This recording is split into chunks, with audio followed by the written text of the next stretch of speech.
Hello बच्चों, स्वागत करते हैं एक बार फिर से हम आपके अपने भरोसेमंद यूट्यूब चैनल कृष्णाइन नेट जरक क्लासेस में। आज की इस वीडियो के साथ हम लोग शुरुआत करने जा रहे हैं यूजी नेट पेपर 1 की प्रिपरेशन। पेपर 1 सभी सब्जेक्ट के लिए कंपलसरी होता है, चाहे आप किसी भी सब्जेक्ट की प्रिपरेशन कर रहे हो। तो अगर आप पेपर 1 की प्रिपरेशन करने जा रहे हैं तो कृष्णाइन नेट जरक क्लासेस को जरूर सब्सक्राइब किए रहिएगा।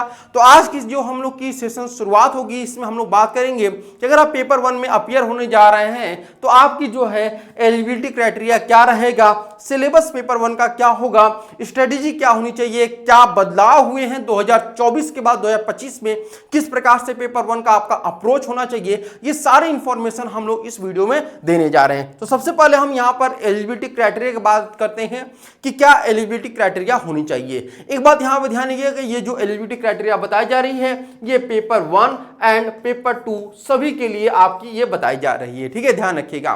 तो अगर हम बात करते हैं, अगर आप जनरल कैटेगरी से बिलोंग करते हैं या ईडब्ल्यू से बिलोंग करते हैं तो 55% मार्क्स आपके होने चाहिए पीजी में। यानी पीजी का मतलब अगर आपने एमए किया हुआ, एमएससी किया हुआ, एमकॉम किया हुआ, इसी प्रकार के जो भी पीजी कोर्स आपने किए होंगे।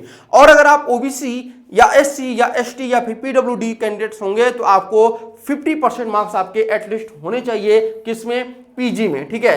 तो अगर आपके 50% मार्क्स हैं तो भी आप इसके लिए एलिजिबल होते हैं। एक और बात यहां पर क्या गया, थोड़ा सा अपडेट हुआ है एलिजिबिलिटी क्राइटेरिया में कि अगर आपने जो है 4 ईयर का, ठीक है, 4 ईयर का जो है आपने यूजी कोर्स किया हुआ है और वो भी किसके अकॉर्डिंग, आपने एनईपी 2020 के अकॉर्डिंग आपने 4 ईयर का यूजी कोर्स कंप्लीट कर लिया है तो भी आप इसके लिए एलिजिबल रहेंगे। लेकिन अभी चूंकि ये लागू ही हुआ है तो अभी इसके लिए ऐसा कोई भी स्टूडेंट आपको मिलेगा नहीं जो 4 ईयर का कोर्स किया हुआ यूजी कोर्स, ठीक है।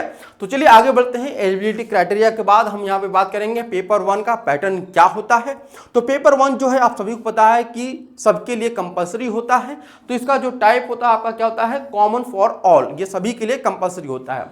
इसके बाद टोटल जो क्वेश्चन होते हैं वो 50 क्वेश्चन यहाँ पे पूछे जाते हैं, ठीक है। और हर एक यूनिट से आपके जो है 5 क्वेश्चन रहते हैं और 10 यूनिट आपके जो है यहाँ पे रहते हैं, ठीक है। तो हर यूनिट से 5 क्वेश्चन पूछे जाते हैं। ये रेशियो रहता है। कभी कभी क्या होता है कि किसी यूनिट में नंबर की संख्या, नंबर ऑफ क्वेश्चन संख्या ज्यादा हो जाती है और किसी यूनिट में नंबर ऑफ क्वेश्चन कम रहते हैं, ठीक है। इसके बाद करेक्ट आंसर करने पे, एक सही क्वेश्चन करने पे आपको 2 मार्क्स दिए जाते हैं और अगर कोई भी रॉन्ग आंसर आपने किया तो आपको जो है कोई भी नेगेटिव मार्किंग नहीं होती है, ठीक है। यानी आप यहाँ पर 0 मार्क्स आपको मिलेगा। अगर आप सोचते हैं कि हाँ तुक्का भी हम लगा पाए तो तुक्का आप लगा सकते हैं क्योंकि यहाँ पर नेगेटिव मार्किंग है नहीं, तो ये आपके लिए पॉजिटिव चीज है, ठीक है। इसके बाद अगर बात करते हैं टोटल मार्क्स कितने होते हैं तो आपके 50 क्वेश्चन रहते हैं और 100 मार्क्स का ये टोटल आपका पेपर 1 का होता है।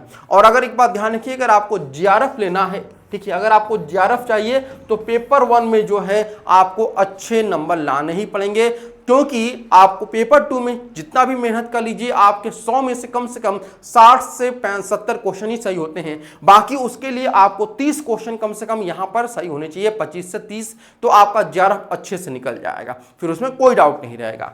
आगे बढ़ते हैं, यहां पर सिलेबस के बारे में बात करते हैं। तो इसमें 10 यूनिट होते हैं, मैंने आपको पहले ही बताया था, एक एक करके सबसे पहले बताते हैं। इसमें सबसे पहला जो यूनिट होता है वह टीचिंग एप्टीट्यूड का होता है, यानी कि शिक्षण योग्यता होता है, पहला यूनिट। सेकंड जो यूनिट यहाँ पर देख रहे हैं वह रिसर्च एप्टीट्यूड यानी कि शोध योग्यता रहता है। तीसरा जो यूनिट रहता है वह आपका रीडिंग कॉम्प्रिहेंशन यानी कि पढ़ने की समझ। चौथा यूनिट रहता है कम्युनिकेशन यानी कि संचार। और 5th नंबर पर जो यूनिट रहता है वो मैथमेटिकल रीजनिंग एंड एप्टीट्यूड यानी गणितीय तर्क और योग्यता। आप यहां पे बता दें एक बात कि आपको हर यूनिट की अलग से एक वीडियो आएगी जिसमें आपको उस वीडियो में पता चलेगा कि उस यूनिट का सिलेबस क्या है, ठीक है, सिलेबस क्या है और साथ ही साथ उस यूनिट में जो है क्या पिछले साल का ट्रेंड रहा था, ये सब कुछ हम लोग उस पर्टिकुलर वीडियो में बताएंगे। तो अगर आपको इसी प्रकार के एनालिसिस वीडियो चाहिए और प्रिपरेशन बिल्कुल फ्री ऑफ कॉस्ट करना चाहते हैं तो कृष्णाइन नेट जीआरएफ क्लासेस को सब्सक्राइब किए रहिएगा। आगे फिर बढ़ते हैं यहाँ पर कि जो 6 यूनिट है वो क्या है आपका, लॉजिकल एंड रीजनिंग है, आपका लॉजिकल रीजनिंग। ये तार्किक तर्क कहते हैं हिंदी में, हिंदी इंग्लिश दोनों बच्चों के लिए यहाँ पर है, बाइलिंगुअल। डाटा इंटरप्रिटेशन जिसको आप लोग डीआई के नाम से जानते हैं, ठीक है, डीआई। और यहां पर डेटा व्याख्या। इसके बाद है इंफॉर्मेशन एंड कम्युनिकेशन टेक्नोलॉजी जिसको आईसीटी के नाम से आप जानते हैं। इसके बाद है पीपल डेवलपमेंट एंड इन्वायरमेंट, ठीक है। PDE के नाम से आप जिसको जानते हैं। इसके बाद 10वां यूनिट है हायर एजुकेशन सिस्टम। तो ये टोटल 10 यूनिट रहते हैं जहां से आपके कुल 50 क्वेश्चन की 50 क्वेश्चन बनाए जाते हैं। अब यहां पर देखिए, अगर हम बात करते हैं कि क्या आपकी स्ट्रेटेजी होनी चाहिए, इसके बारे में भी थोड़ा सा हम लोग बात कर लेते हैं। तो आपकी अगर हम बात करते हैं कि आप पेपर 1 की तैयारी कैसे करेंगे, तो आप लोग जब एनालिसिस करेंगे पेपर की, तो पेपर को आप देखेंगे कि 3 भागों में आप डिवाइड करेंगे, ठीक है। पहला भाग आपका रहेगा, हम यहाँ पर जो ये चीजें बताने जा रहे हैं वह 2024 दिसंबर का जो पेपर हुआ है उस के बेसिस पर, नहीं कि 2024 दिसंबर तक के जितने भी पेपर हुए हैं उनके बेसिस पर आपका जो पेपर है उसको 3 भागों में बांटा गया है, आप ताकि आपको जो तैयारी है उसमें आसानी रहे। पहला कि जो नो चेंज इन सब्जेक्ट, यानी कि ऐसे टॉपिक, ऐसे यूनिट जिसमें कोई भी चेंजेस नहीं होते हैं, ना उनके नेचर में चेंजेस होते हैं, ना क्वेश्चन पूछने के नेचर में चेंज होता है। इसके बाद सेकंड जो हम लोग टॉपिक चुने हुए हैं, no change in subject but unpredictable topic, यानी कि ऐसे यूनिट जहां पर यूनिट तो चेंज नहीं होता है बट उसमें जो टॉपिक पूछे जाते हैं वह अनप्रेडिक्टेबल होते हैं, ठीक है। और तीसरा जो यूनिट होता है वो पूरी तरह से कंप्लीटली आपका चेंज सब्जेक्ट रहता है, यानी कि जो यूनिट रहता है उसमें जो टॉपिक अभी तक आप लोग पढ़ते आ रहे हैं वो सारे के सारे टॉपिक बिल्कुल हटा दिए जाते हैं। सब्जेक्ट तो रहता है लेकिन वहां पर सारे के सारे जो यूनिट है वो रिमूव कर दिए जाते हैं। इन तीनों को हम यहाँ पर देखेंगे, उसके अकॉर्डिंग आप अपना प्रिपरेशन करेंगे तो आपके लिए बहुत अच्छा रहेगा। तो सबसे पहले हम यहां पे बात करते हैं नो चेंज इन सब्जेक्ट, यानी कि ऐसे सब्जेक्ट जहां पर ना नेचर में उसके चेंज होता है, ना जो क्वेश्चन जो पहले से टॉपिक पढ़ाया जा रहा है या फिर पढ़ रहे हैं उसमें कोई चेंज होता है। जिसमें पहले आता है रिसर्च एप्टीट्यूड, इसमें कोई चेंज नहीं देखने को मिलता है। आप लोग PYQ जो सॉल्व कर रहे होंगे इनके अच्छे से सॉल्व करिए, वहां से अच्छे से काम हो जाएगा। रीडिंग कॉम्प्रिहेंशन, इसमें भी कोई चेंज नहीं होता है। मैथमेटिकल रीजनिंग एंड एप्टीट्यूड यहां पर। इसके बाद लॉजिकल रीजनिंग और ICT, ये ऐसे टॉपिक है जहां पर आपको चेंजेस बहुत कम दिखने को मिलते हैं। इसके बाद अगर हम बात करते हैं आपका, तो ऐसे सब्जेक्ट या ऐसे यूनिट जहां पर चेंज तो होते हैं लेकिन बहुत सारी चीजें नहीं चेंज होती, उनके क्वेश्चन पूछने की प्रकृति में चेंज होते हैं, नेचर चेंज होता है, लेवल चेंज होता है। वो कौन कौन से टॉपिक हैं? 2 टॉपिक हैं, पीपल डेवलपमेंट एंड एनवायरनमेंट, और सेकेंड है हायर एजुकेशन सिस्टम।